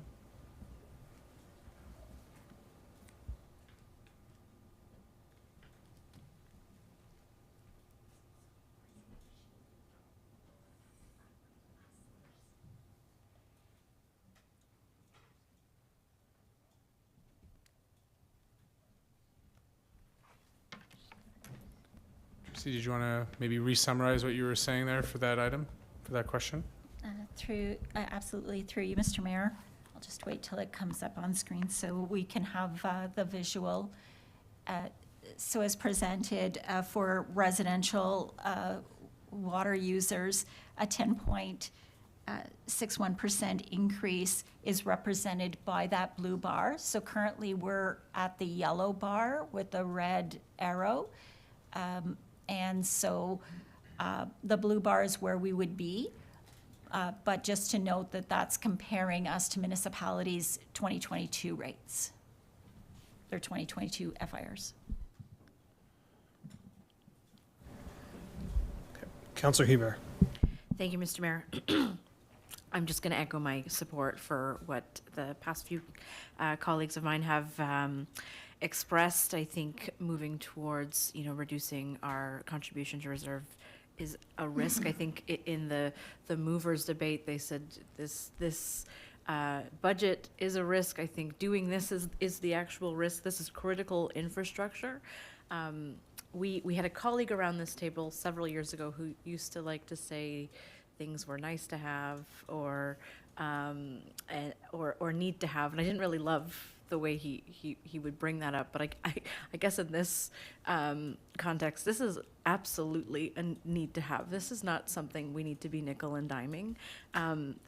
Just the backlog alone, and knowing that we have so much infrastructure that could be in critical condition in the very near future, we should be likely increasing from what has been proposed our contribution to reserve. I quickly calculated, and I could be wrong here, but with everything combined, all the backlogs combined, we're looking at like $82.6 million in backlog.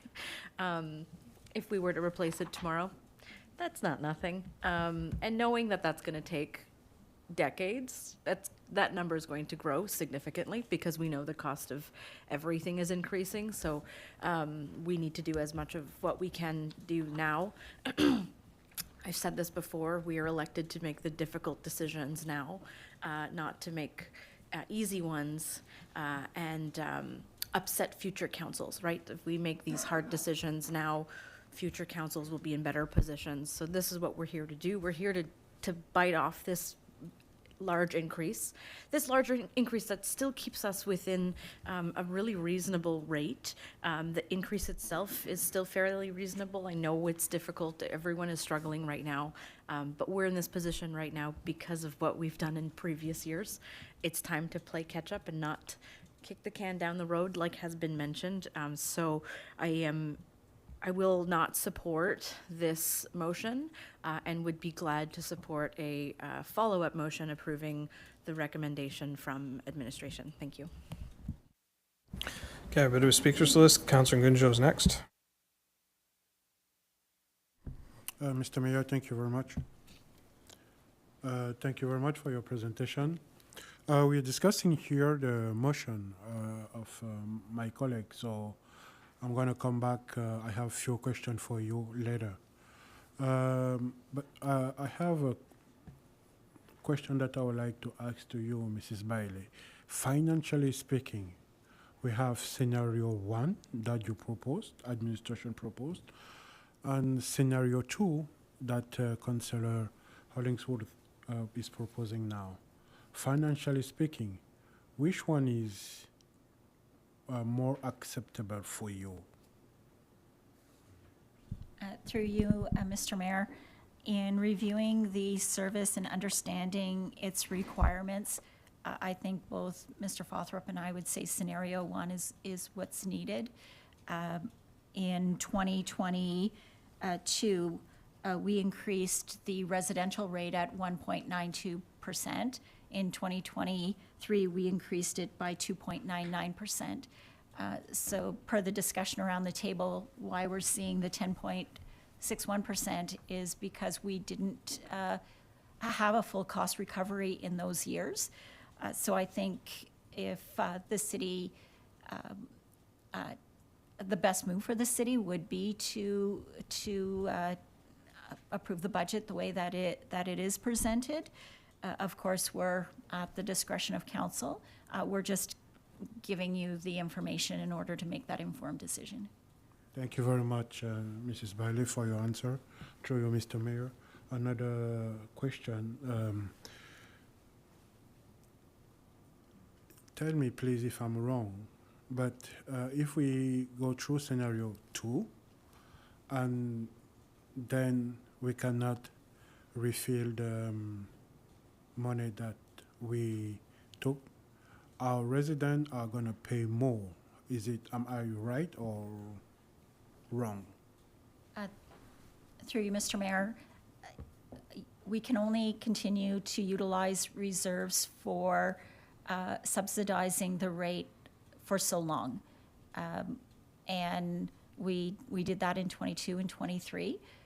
There isn't a lot of reserves left in 2024. In 2024 and in future years, we want to ensure that there are reserve levels in case there is a need for it, in case something happens. And right now, both are trending for a 10-year period under its targeted balances. Okay, thank you very much. So as it's presented now, I'm not supporting the motion proposed by Councillor Dean. So, but I will come back after to you with some question about what you propose. Thank you, Mr. Mayor. Councillor Dupel. Thank you, Mr. Mayor. Through you, thank you for the presentation. It's always, budget time's always a good presentation, always put together very well and easy to read. I don't know if I missed it in the report, but the salary and benefits line that is in the budget, how many employees does that represent? I realize it's for contractual increases, but how many employees does that represent? Through you, Mr. Mayor, Water Financial currently has 3, so there is an increase in the 2024 budget for an additional FTE. Engineering there's no change in engineering, municipal works, environmental services. Engineering and municipal works has 26.5 full-time employees, 1,639 part-time hours.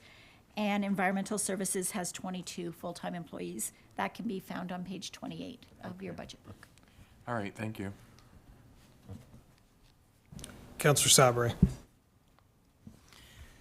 Thank you, Mr. Mayor, and through you, thank you very much for the presentation. It was always very insightful. I'm supportive of Councillor Hollingsworth's proposal because I see reserves as serving multi-purposes, and Councillor Hollingsworth has outlined one such purpose this evening with regards to the reserves. I do feel it is very much in line with the reality that the average resident of the city feels. And also, it is difficult to play catch-up in a time of economic uncertainty. I'm sure the average citizen would remind us of that on a daily basis when we're talking to them, because they know the decisions that they have to make. The purpose of the reserve, as we're being proposed or is being explained this evening, is we've got to start a nest egg in planning for critical infrastructure, more specifically the secondary intake pipe. If the worst scenario were to unfold now, today, tomorrow, and that, we would be no further ahead because we just don't have that $500,000, we would have to deal with it. But right now, I think the pressing priority is to assist the citizens within this city here with regards to the challenges that they have in an uncertain economic time. There is a note of optimism in Councillor Hollingworth's proposal that should a surplus present itself, we know where it's going to go back. So for those reasons, I'm still on side with Councillor Hollingsworth. Councillor McIntosh. Yeah, I guess Councillor Hollingsworth used the word gamble, and that was the elephant in the room. It's probably less of a gamble. There's no reduction in infrastructure in this proposal. We go ahead with everything, no cut in capital. Everything stays on course with scenario 2. Through you, Mr. Mayor, there'd be no cut in capital, no cut in direct capital. There'd be a future contribution to a project that is cut. But Yeah. And it all centers on the raw intake, which estimates been thrown around of 45 million to 60 million. We have no idea what the life expectancy of this pipe is, do we? Through you, Mr. Mayor, we're aware of what the anticipated life expectancy of the pipe is, and one, you have to ensure that you have a secondary supply in place before you could ever rehabilitate it. So the anticipated lifespan it would reach its anticipated lifespan within the next 10 years. So that's really what's So generating. we'd have $5 million set aside for a $65 million project, and that would really be a drop in the bucket. The scope of that. Through you, Mr. Mayor, one, there's a few, and Ms. Bailey may want to add. So it's about prioritizing to governments that you are starting to allocate funds associated to the project. It's also, we anticipate increasing that reserve contribution in future years. And then we also plan on matching that reserve contribution to what the anticipated debt payment is. So there's no large increase to the resident in the future when the project proceeds to construction. Without a reserve, there would be a significant increase in 1 year when the project proceeds to construction, when we start to fund the debt payments associated with it. With what we're proposing to smoothen that transition. I don't know, Ms. Bailey, if you have anything further? That's exactly. Yeah, we've never set any side money for water meters. Through you, Mr. Mayor, we didn't. We budgeted for a consultant, we have budgeted for the design, and then we budgeted for construction, and the debt was to be funded in the future. What's the estimate of that? Through you, Mr. Mayor, $17 million. 70 million? We didn't, okay. I just mentioned the comparables, very nice, but if I have a restaurant in Cornwall and I'm paying $15,000 for water and I'm struggling and somebody says, yeah, but it could be worse, you could be in Mississauga paying 40 million or 40,000, it doesn't make me feel good. No. I'm always just, and we're the only ones on water meters, yet the other guys are all higher than we are. I thought the consultant left a distinct impression, with me anyway, that when the water meters came in, we'd be paying less for water, the average resident. Through you, Mr. That Mayor. doesn't- So through you, Mr. Mayor, that's so one. There's a massive inequity in place between residential and IC&I and commercial. So you have to correct that, and so so the vast majority of, once that's corrected, the vast majority of residents would see a reduction in what they pay on a monthly bill. So we'd be taking in less revenue. No.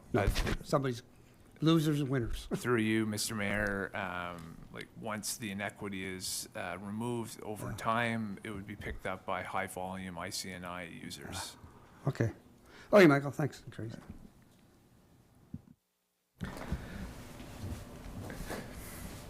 I was going to offer Councillor Hollingsworth an option to wrap up. Piece of paper, your worship, go figure. Stop it, Dave, wherever now. I was going to give you an opportunity to wrap up. Councillor I Hollingsworth, would like to sum up if I may. it's your time right now. Fair enough. Well, a couple points, your worship, if I might. First of all, the essence of the motion in reality is what I'm asking my colleagues to do is, rather than take our supplemental income, let me ask a quick question so that we're clear.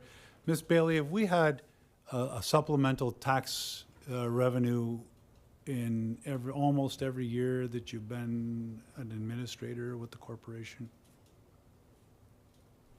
Through you, Mr. Mayor, probably there's been several years where the city has come in higher than supplementary taxation budgeted in that year. It's anywhere between, 40,000 and upwards to 2 million. Okay. There has been. It's good. It's all I But need. we're budgeting better and better every year. Fair enough. Here's where I'm going, Your Worship. A couple points. First of all, the essence of the motion is really saying, instead of taking that supplemental income and putting it into a working reserve where it will sit in perpetuity potentially until somebody, either a counselor or administrator, determines they need it for something. That's how working reserves work. What I'm asking is that money be designated ahead of time for waterworks instead of just a general working reserve. There is nothing, for that matter, Your Worship, to stop any councillor when that supplemental income comes in to say, hey, instead of putting it in work, and let's put it into waterworks. We can do it that way if you want. Secondly, Your Worship, in essence, what administration is saying is kick in, let's just focus on the 500,000 on the short term. What we're saying is let's put some money in so that we have, secondary intake, so that we start putting money in for that. In reality, worst case scenario, all we're doing is kicking that money 1 year later. So if there's no supplemental income, zero, there's no way of paying ourselves back, this is a long-term proposition. So sure, there's a little bit of a hedge, but in reality, all I'm asking my colleagues to do to try and help the John Q. public, if you will, is to wait 1 more year to start putting money into that reserve over what would potentially be, correct me if I'm wrong, Mr. Fothrop, that's a 15 to 20-year proposition we're looking at. It's not like we're building this thing tomorrow. Through you, Mr. Mayor, we're on a 5 to 10-year plan. 10-year plan. So maybe now it's an 11-year plan. And finally, the last thing I want to leave my colleagues with, and just to put it in some context, if a landlord said to his tenants, times are tough, I need extra money, and I need to raise your rent by 12% this year, and even if his reasons were legitimate and valid, I suspect the voices around this table would be losing their minds saying how horrible it is, which I would agree, 12% is too much. You can't raise people's rent by 12%, but we're okay with raising their water bill by 12%. I'm asking you to think about that, to put it into some context. And the last thing that's noteworthy, Your Worship, this budget is not suggesting at all that we cut any capital expenditures or any levels of service this year. Nowhere in that motion does it even suggest such a thing. What it really is saying is we're looking to borrow from our reserve-ish for 1 more year. However, I can count. I know it's probably going to die on the table, and so be it, but I think you need to think of it in this context. When times are tough, you borrow. I'd love to put a new roof on my house. When Domtar closed and I had to go 2 years without a salary, there were a lot of things I wanted to do, but we don't have it. However, today, guess what? Well, next spring, I'm going to be able to put a new roof on my house. So that's really where this is going. I suspect it will get defeated, but I felt compelled to try. And I'll put something together for you, Madam Clerk. Are we clear on the motion? I can give it to you, the short, fairly surmised version. Madam Clerk, do you have something or do you need something? Mr. CAO was good enough to give me some of the words I was searching for in my head. So remove $1 million from the proposed increase in the 2024 water and sewer, wastewater budget by removing $500,000 from the reserve for the secondary water intake and use $500 from working reserves and to replace that with the 2023 surplus, if it exists, or something like that. That'll work. Okay, before I call the vote, is council clear on that? Okay. All in favor of the motion? All opposed? Motion is defeated.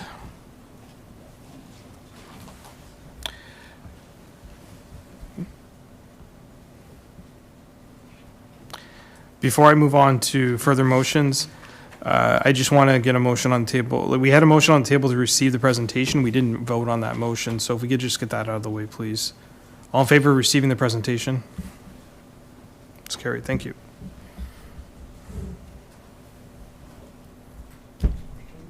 I'll go to questions. Councillor Gunjo, then Councillor McDonald. Mr. Mayor, so thank you very much for this presentation. I would like to ask you, what are the factors that which are contributing to this significant increasing of the percentage, the main factors?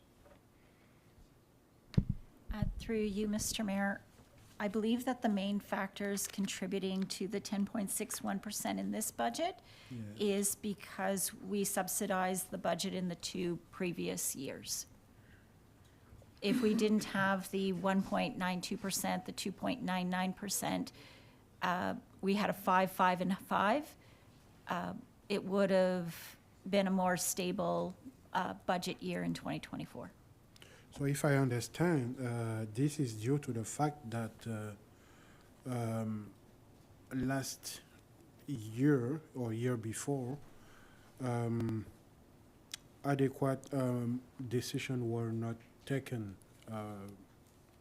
for this project, right? Through you, Mr. Mayor, I'm not sure if I understand the question, but I mean, so one, if I understand, you're going to tell me if I am wrong, but taking or not taking the right decision few years ago are making our resident paying more now. Can I summarize it like that? through you, Mr. Mayor, yes, you can. In 2024, we presented the budget in a full cost recovery. In 2022 and 2023, we didn't do that. We utilized reserves in order to subsidize the service. Mr. Mayor, another question. Thank you very much, Mrs. Barley. I note that there were 11 CSO events in 2023. So I would like to know, compared to years before, what was the number of CSO that happened? Through you, Mr. Mayor, at the time of our budget presentation last year, we had about 22 or 23 events, and with approximately twice the volume. Thank you very much. And I can assume that those CSO did not impact the quality of waters. Through you, Mr. Mayor, we've met MECP requirements for CSO events. Thank you very much. Mr. Mayor, another question. Please, I would like to understand or to hear you about the so-called forever chemicals in our drinking water. I mean, those molecules that are supposed to still be present to go through all our system. What do you think about our quality, water quality? Do you think we are out of this kind of issue, or are we still dealing with those kind of problems? Through you, Mr. Mayor, I'll actually defer the question to Mr. O'Keefe, and then may add to it as well. Through you, Mr. Mayor. Excuse me, Mr. If you could use a microphone, please.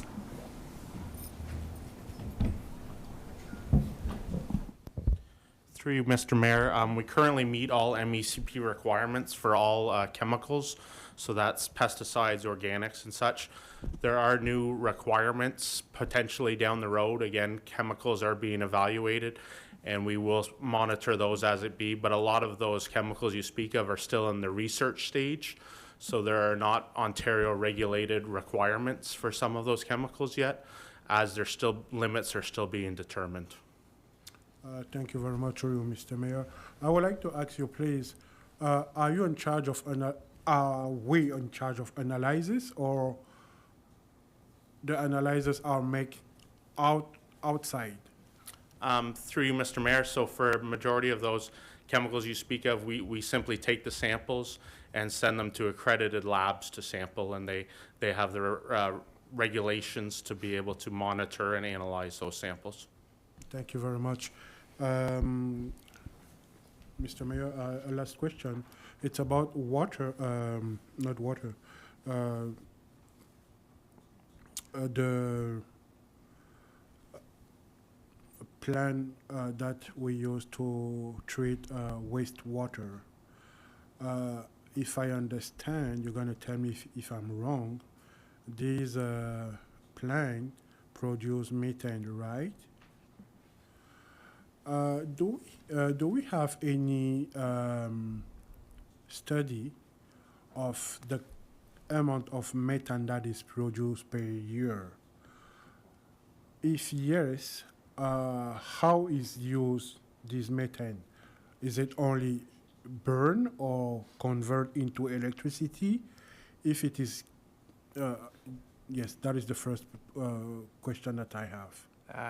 Through you, Mr. Mayor, and just to add on to Mr. O'Keefe's answer in regard to your first question, it is also something that we're reviewing as part of any process changes that we make at the water purification plant. So, for instance, we're replacing the UV equipment, and so we're also reviewing emerging contaminants as part of the UV replacement. So, just to add to Mr. O'Keefe's previous answer.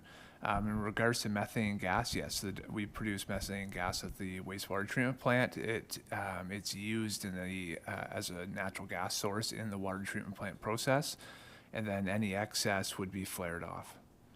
And we have studied the amount of methane gas that we produce. So I didn't get you. So the methane is that we produce is just burn, right? No, through you, Mr. Mayor, we reuse it at the water treatment plant. Okay. Wastewater treatment plant, sorry. And then any surplus would be flared. Okay, thank you very much. Thank you very much, Mr. Mayor. Councillor McDonald. Thank you, Mr. Mayor. I just want to backtrack. Earlier, I spoke about thanking you, Ms. Bailey, for this wonderfully clear report, as always. As Councillor DePel mentioned, it's an easy read, although the numbers, the millions and even billions in some instances, can be quite overwhelming. I have a specific question with regard to the water main rehab graph that's on page 13. Most of the graphs have a logic in their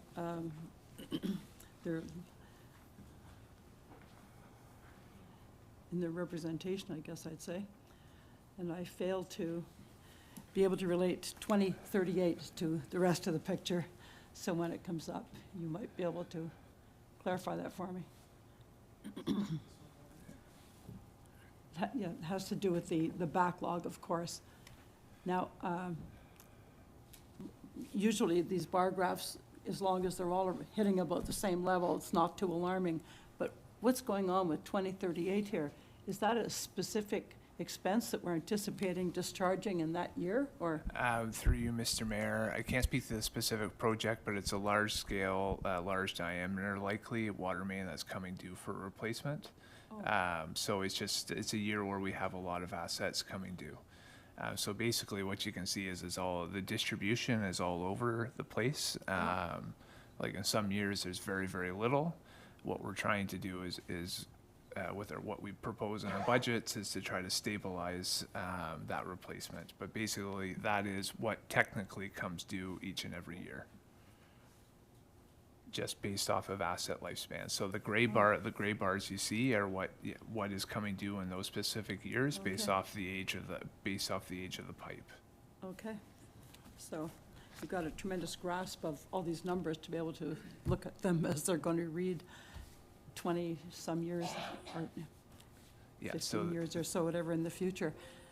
Through you, Mr. Mayor, that's correct. So we have detailed asset inventory, so we know the age of every pipe. what its life expectancy is, what for the material it is, and when it would theoretically need to be replaced. Okay. And then we have other measures that we consider as well, such as break history, fire flow measurements in the area, chlorine residuals in the area that tell us when an asset is coming due. Thank you. So our criteria is basically anything that is poor or very poor condition would be due for replacement. And so the 59 million you see in year one, that's basically the total amount of assets that we have in poor or very poor or in very poor condition. Right. And on our present course, if we continue thinking we're living through a 10-year plan here to look after our responsibilities, we're not starting from a level playing field. We're actually starting from a negative number, and unless we reverse course from what we've been doing, we're digging ourselves deeply into a hole. Through you, Mr. Mayor, that's correct. Or you're extending the period potentially, and also increasing the cost of the backlog. So what we've seen from our previous asset management plans is the quantity of the backlog going down, but the value going up. And that's primary, and it's what we've experienced, especially over the last number of years, is to try to catch up in our backlogs. We're always trying to do more work than the rate of inflation is increasing. But what's been happening is the rate of construction inflation has been so high that we're actually, but in some years, depending on that rate of inflation, you could be doing conceivably less quantity. Yeah, right. So there's another graph I want to ask about. It's on page 79. And while we're trying to get that up, it's the reserve balances from 2023 to 33. But while that's coming up, maybe I'll ask you this. The number of water main breaks that we have a year that we've had this year, how are they budgeted for? Is there, a rule of thumb number for each water break's going to cost us this much, or that sort of thing?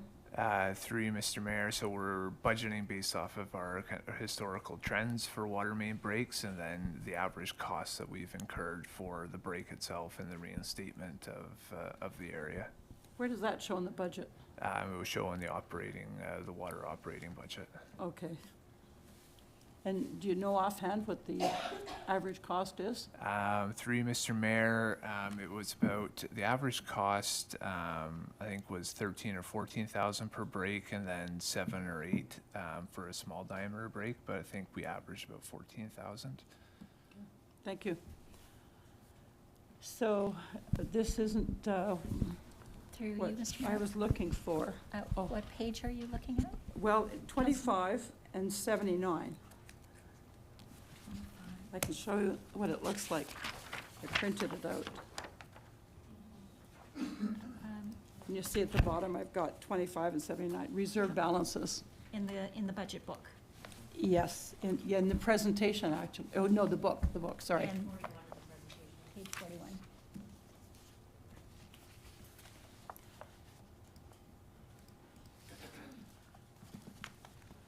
That's it.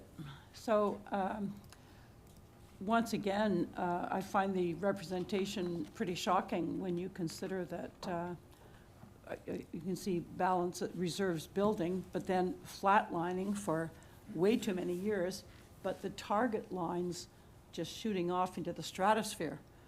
So that presents a rather alarming picture to me of where we're at, and why I absolutely am willing to support this budget as is. And if you brought it in as a higher one, I'd probably support that too, because we've got a long way to go to catch up for a whole lot of years of neglect, or always trying to give people a break when they're paying more for the break in the end. So, is there anything you want to comment about that? Is that, I'm reading it right? Through you, Mr. Mayor, yes, the chart represents where our reserve balances are and where we forecast them to be in comparison to the city's long-term financial plan. So the long-term financial plan, what it does is it contributes monies to reserves in order to plan for those capital projects in the year that the asset comes due, so that there's no giant or or leap in our rates. We contribute money to the reserve, and then whenever the capital project is due, we take that money from the reserve in order to do the project. So we're saving in time and not having a rate that fluctuates. Yeah. Stability is an important part of sustainability, isn't it? Correct. And we're obviously trying to be sustainable. Thank you. I have Councillor Goods and Councillor Gardner. Thank you, through you, Mr. Mayor. I'm glad that my colleague brought up these two graphs because I also have some questions about it. And I'm going to tie them back to my previous statements, which had to do with the forecasted increases for the next 3 years, and the response regarding the estimates presented not including us raising the rates required to reach the target level of service, so that we can maintain our assets and have clean water and adequate infrastructure for sewer and whatnot. So I'm coming to, between water main rehab, sanitary sewer, combined sewer, and storm sewer, about $4.1 million additional per year that will be required in order to meet that target level of service. Am I correct with that? Through you, Mr. Mayor, that would be correct, and I think it's important to note too that those are end of 2022 numbers, and we also experienced a larger increase in 2023 for construction, which would be taken into consideration in the report cards at the end of the year once all the final construction numbers are in from the past year. So I guess what I'm getting at, that is correct, and then I would expect to be presenting a bigger increase or deficit, I guess, infrastructure deficit next year, just as a result of the construction cost increase that we've experienced over the past year. So even if we added an additional 4.1 million starting this year through the next 10 or 25 years, depending on which asset class we're looking at here, likely due to the increasing costs of construction, we still won't meet that target level of service. Am I understanding that? Through you, Mr. Mayor, that's correct, and you won't necessarily, you won't meet it by the time period that we've defined. And a $4.1 million increase this year would represent roughly a 20% additional increase to the tax rate. Am I correct? We would have to, probably. Roughly.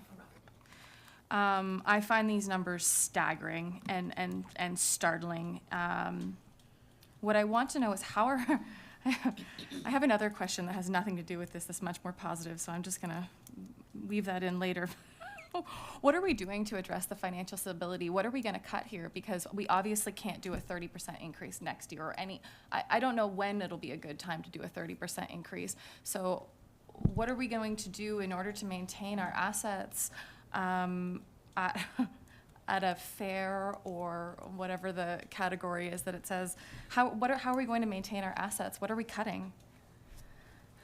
Maybe I'll start and Mr. Fothrop can continue. What we're doing is we're not looking at a short-term plan. We're looking at a long-term plan for our assets. So the 4.1 or 4.1 plus inflation isn't over a 10-year period in order to get our assets, and it's over a 25-year period for some of our assets. That's for the water main rehabilitation, correct? And our sewer collection. Okay.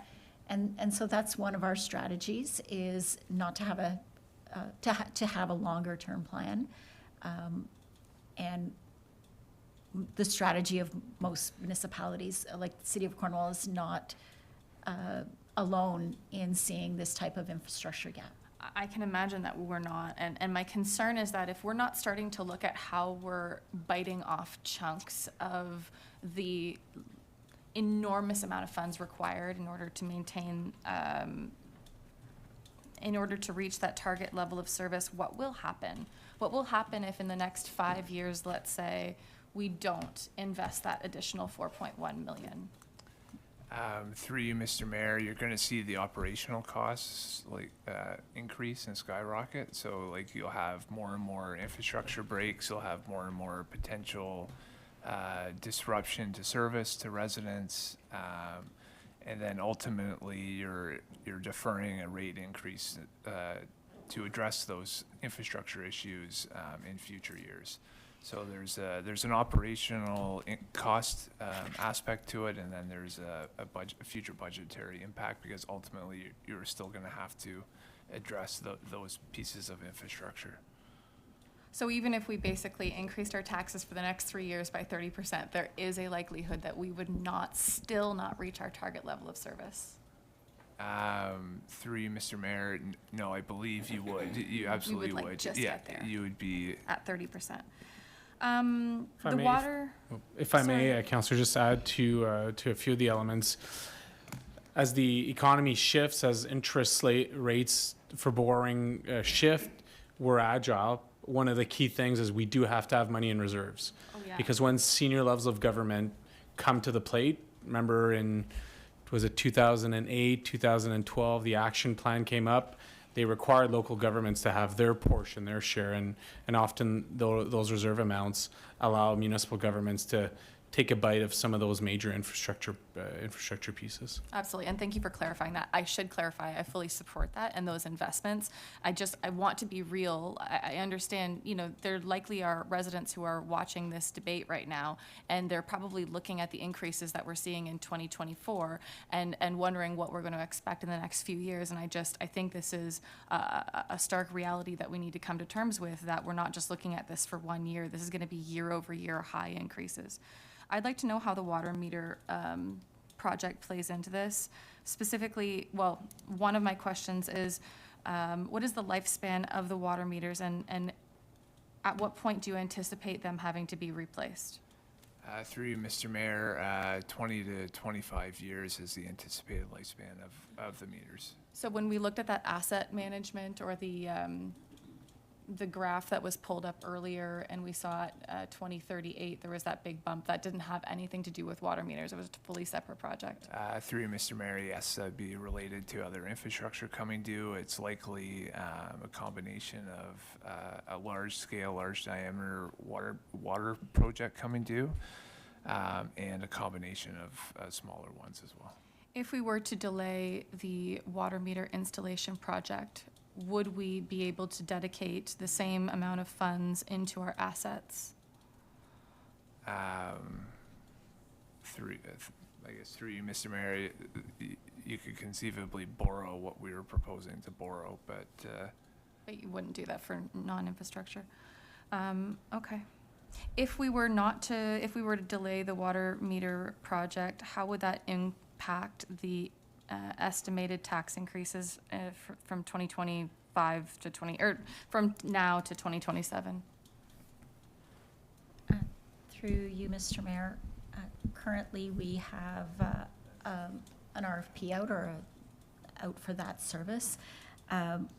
Included in the 2024 budget, I believe there's a small amount to start taking on debt. So the city's cost would be debt over the period where we're incurring funds and borrowing for that. And specifically in the 2024 budget is 1 FTE for the finance department to help us with that project, and then to be the individual. At right now, we have billings twice a year. But we will be billing 6 times a year, so we would need that additional resource. I'm fine with the presentation. I'm fine with the increase. I mean, it's big, but it's going to only be bigger in future years. So I respect the fact that we need to have cost recovery here. And I think, frankly, we're looking at some much higher increases in the future. And I'm not happy about saying that, but I don't know what other way we're going to be able to maintain our services. So thank you. Oh, can I ask one last question? Thank you, through you, Mr. Mayor. I know that we have some flood mitigation programs or things that we've put in place, and one of those being bioswales. I know there are some installed on 7th Street, I believe between Sydney and Amelia, around that area. Through you, Mr. Mayor, yes, that's correct. We had a pilot program as part of a reconstruction project that included LED or LID measures, and so that we absolutely, yeah, we have bioswales installed in that corridor. Was that project successful, and has that had any impact in mitigating stormwater runoff? Through you, Mr. Mayor, yes, it certainly would contribute to less stormwater runoff in the combined sewer system. It has been reasonably successful. It did take a lot of the public, the residents being on board to have that installed in their yard, as well as agreeing to maintain the plantings that are on the property. It has been reasonably successful. There's an infrastructure kind of maintenance kind of component associated with it that's increased, but compared to a traditional system, but it has been successful. Okay, I would be interested to see how that might play into new development. Okay, I do have more questions, but I'll hold them off. Thank you. Councillor Gardner. Thank you, Mr. Mayor. 16 years I've been sitting at this table. Every time the auditors came in and did an audit, always told us we were in pretty good shape. But at the end of the day, our reserves were always low. And so tonight, we need to build up those reserves. We need to catch up. I can give you an example of having the money in place too. I sat on 2 committees for the Aquatic Center. Both committees died on the table. The third one, we were able to raise $1.2 million and then go to the province and say, we have raised $1.2 million, that would be our reserve, and they came down and helped us out. I'm sort of relating this to the reserves, but it was money that we raised, and it brought the province and the federal government to the table, and the Aquatic Center was built. Thank you. Council, any motions, any discussion? Councillor McDonald. Thank you, Mr. Mayor. I would move that we accept the budget as presented by Ms. Bailey and Mr. Fothrop. Seconder, Councillor Gunjo. Any discussion? Okay, seeing none, all in favor? All opposed? Motion is passed. Budget is passed. So now I am looking for a resolution to go in camera to discuss item 1, contract negotiations, local 234 update. And once I get that motion, we'll have a quick recess to clear the room. Councillor Sabourin, Councillor Bennett, all in favor? Carried. Take 5 minutes, please. Thank you.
If anyone wants to grab food, there is food. Dinner was provided. It was in the email.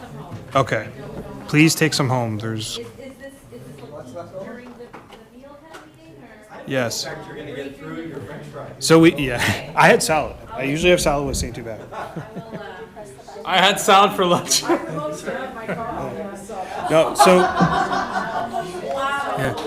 We're still waiting on the clerk to get started, but just as a bit of background, as you notice, the procedural bylaw in camera will likely be starting after the public meetings of council going forward. So realistically, depending on where the start time issue, like, proposal goes for council, if you want to eat in the in-camera period of council, once the public portion is done, I have no problem with that, because it's a private meeting, right? And it's, so, just for the record, I saw that, but that's fine. Did you bring enough for everybody? Yeah, right? Oh, yeah. But no, I mean, I know it's not what we've done in the past, but I have no issue with it. Just, I'm cognizant of people's well-being and pressures between working and then coming here or whatever that might look like, so. It could be. Yeah. It has a pretty, negative effect on people, right? So, yeah. I mean, I sneeze too hard and I get a migraine, so there's really but that doesn't help. Yeah. So yeah, just going forward. Yeah.